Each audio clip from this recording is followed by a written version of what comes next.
শ্ৰীমতী প্ৰণামী গগৈ। মোৰ আজিৰ প্ৰকল্প বিষয়টো হ'ল পানী সংৰক্ষণৰ বাবে ঘৰে ঘৰে ব্যৱহাৰ হোৱা পানী পূৰ্ণ ব্যৱহাৰ কৰা। ইয়াৰ ধাৰণাটো হ'ল হাত ধোৱা, কাপোৰ ধোৱা বা বাচন ধোৱা পানী পেলাই দিয়াৰ সলনি এটা ড্ৰামত ফিল্টাৰ কৰি গছ-গছনি বা বাগানত ব্যৱহাৰ কৰিব।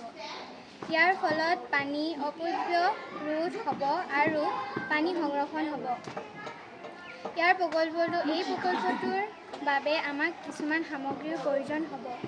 সেইকেইটা হ'ল খালী ড্ৰাম, বালি, কয়লা, ডাঙৰ শিল, ছাই, চাৰ্টবোৰ্ড।